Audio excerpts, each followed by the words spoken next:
I'm Dana Denha, and you're watching FYI. Ann Arbor is on a mission to reduce our carbon footprint as they take steps in the right direction by installing solar panels at city owned buildings. Watch as numerous volunteers gather to help make a greener tomorrow. Adopted in 2012, Ann Arbor's Climate Action Plan aims for a 25% reduction in greenhouse gas emissions by 2025. It's a joint effort between our University of Michigan student organization, Students for Clean Energy, in partnership with the City of Ann Arbor to install solar panels on the fire station here, Fire Station 6, just near Briarwood Mall. It's just free clean energy from the sun. So once you pay back those panels, it's all coming through. So I think there's multiple reasons to be really excited about solar panels and renewables in general. The solar company is also making sure that the source of energy is battery ready. So when they can have a source of storing their overproduced energy, that they can prolong that type of cost efficiency in the future so that they can just continue to tap in to the renewable source rather than the backup from whatever their energy provider is. Plan on seeing solar panels on more city-owned properties with expectations that residential properties will follow suit. A major proponent of a solar panel is its visibility to the community and how creating this visualization of clean energy in the future of our economy is like a really important idea and an important message to send amongst the community members to know that this type of solutions exist and they can be readily available to anyone.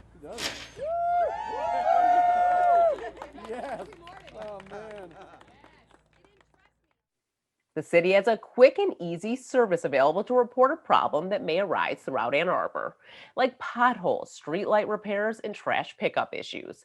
Learn more about A2 Fix It in this month's City Roundup in 60.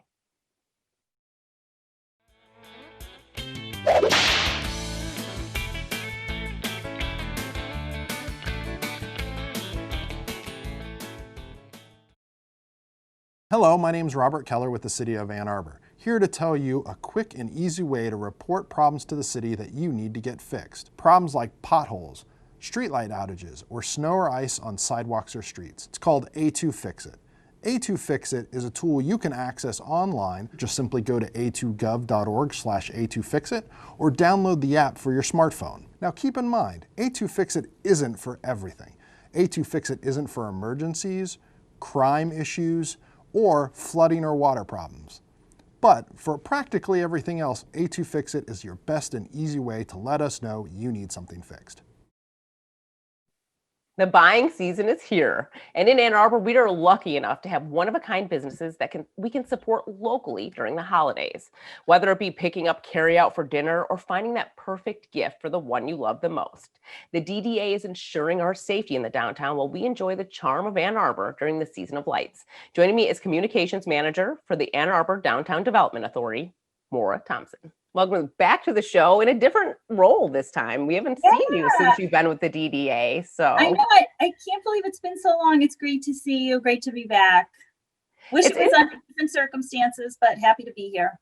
Yeah, but I really think what the DDA is doing during the pandemic is amazing. It's really something that needs to be done. Our local businesses need to feel supported, and you guys are here for them. Yeah, and I feel like a lot of the work that the DDA has done, the COVID response, really helped out in the warmer months.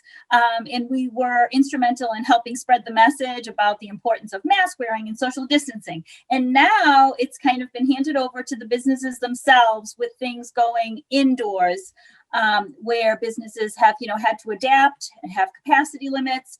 But they're doing a phenomenal job. What are some of the things you've seen change as we right now it's warm, but we know it's going to get colder.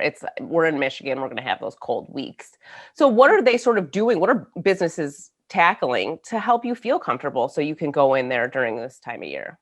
Yeah, so well, I would say from what I have seen, the businesses have really been working on this right from the beginning. So to start, retail, started to adapt by changing the layout of their stores. So making sure that you can shop and maintain social distance.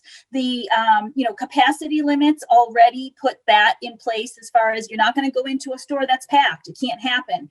And the downtown business community is incredibly respectful of that.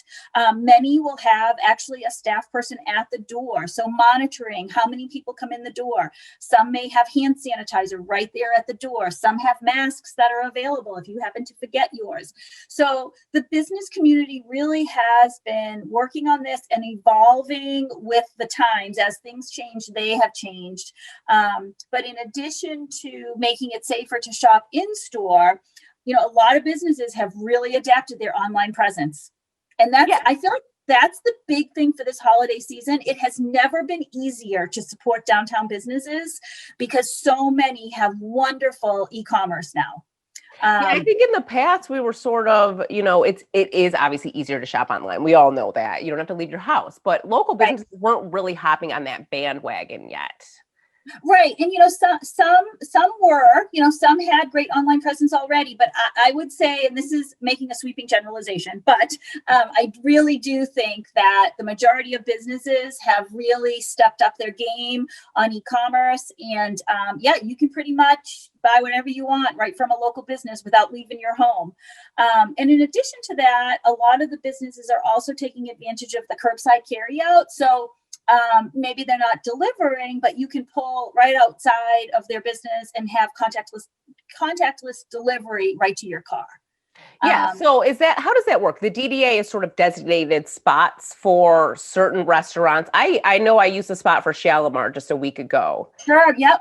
And actually, I'm so glad you brought that up because we're in the middle of doing a little bit of a change as of December 1st on that. So what happened was right in the middle of March when all of the pandemic shutdown started, the DDA went out and put meter bags on almost well over 200 spaces to allow for, at the time, what we thought was restaurants to be able to do curbside carryout.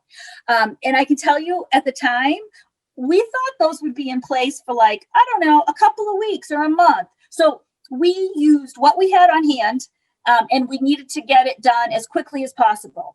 Well, things didn't work out like we planned. And here we are, however many months later with those bags in place. And we know with the winter coming that those curbside carryout spots for both retail and restaurants are going to be more important than ever.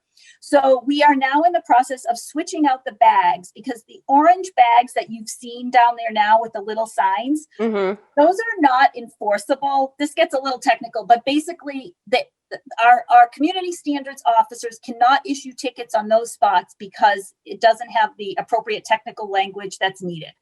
So we had to work with enforcement and our magistrate to come up with a different bag with different language. So you're going to see red bags that are 15-minute spots. So I think it's just really important for people as of December 1st, there'll be close to 250 free 15-minute spots designated by a red bag. Wow, that's a lot of spots too. That is a lot. Well, and it started, like I said, with restaurants. And now we realize that for retailers, the curbside carryout is becoming equally as important. You've seen bigger retailers do this for a while, like the Targets and stuff like that. And now it's happening in local business, which is really fun because you can go. I actually really like doing this, like going online and shopping and then just sort of picking it up. It's sort of like And if you're local, you're getting it right away. You're getting it fast. You can drive right up there.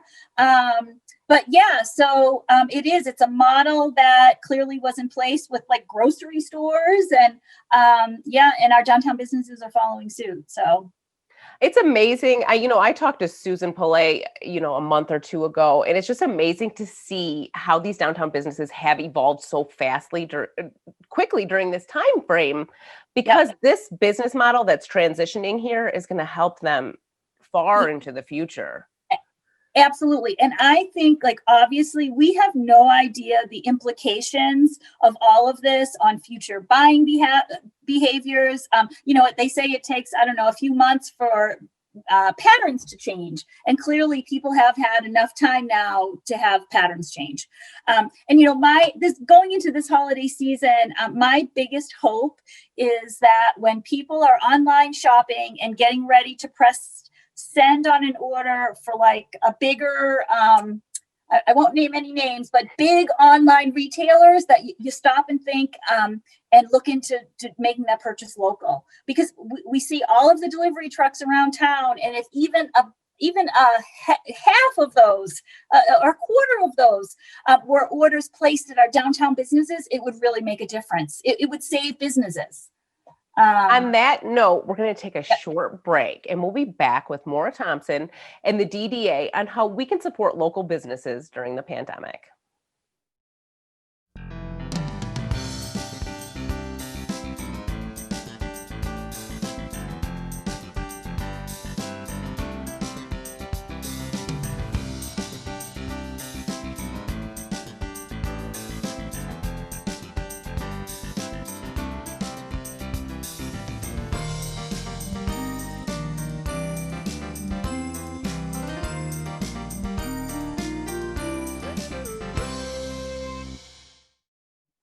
All right, we're back with Maura, and she was just talking to us about how we can support local businesses on many levels in the downtown during the holiday season.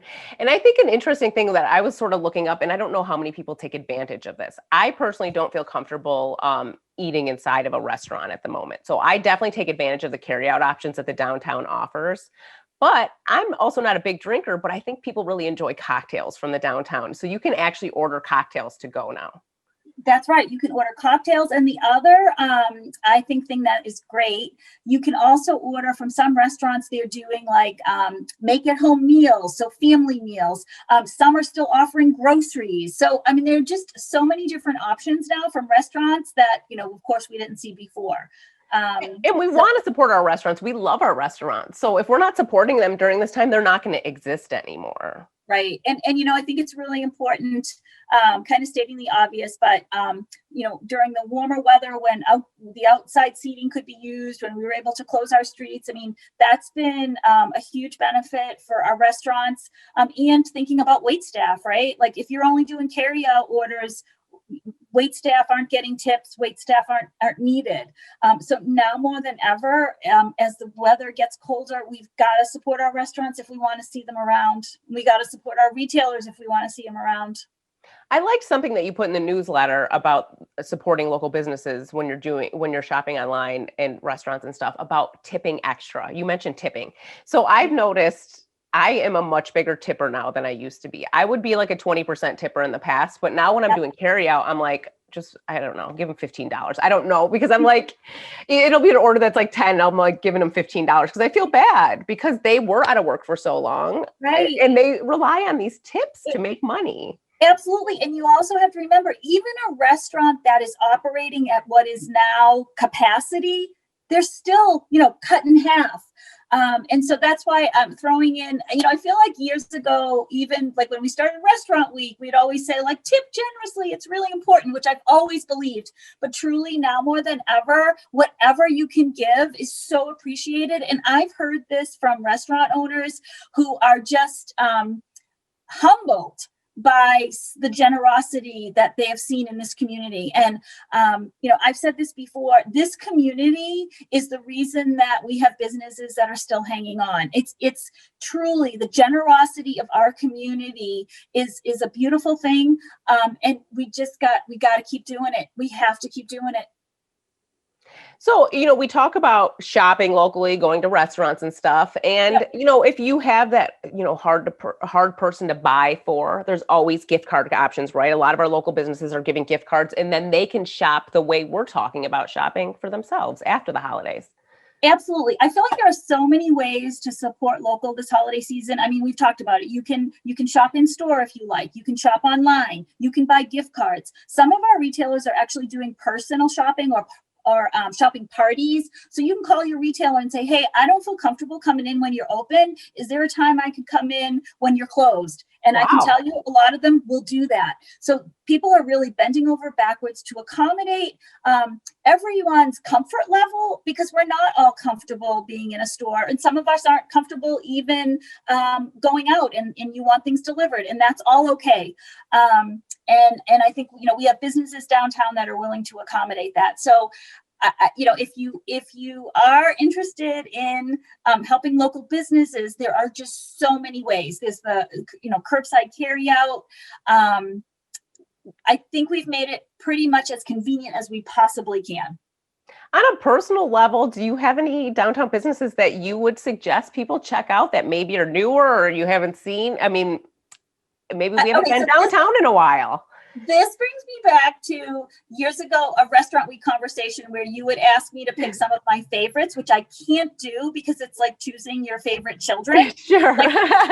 But I would just say there are so many options. And I think if you haven't been downtown in a while, I would encourage you to visit the Merchant Association websites where you can see a list of the businesses. And one exciting thing the associations have done this year is the 4 associations are working together.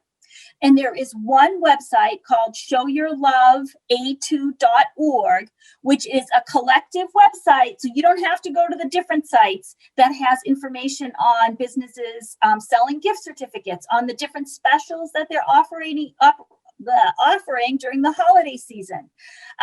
And like Midnight Madness has been extended to 3 Fridays instead of 1. So that website, showyourloveA2.org, has all of that information. So if you haven't been downtown in a while and you're looking for certain products, you can kind of peruse that website and see what's going on. Well, thank you so much for sharing that website with us. I had no idea about it. And thank you for coming on the show again. It's always a pleasure. Oh, it was great to be here anytime. For more on this and other programs, visit a2gov.org/CTN. Visit youtube.com/CTN Ann Arbor to see all that we have to offer. And remember to like, comment, and share. Thanks for watching, and tune in next time to FYI.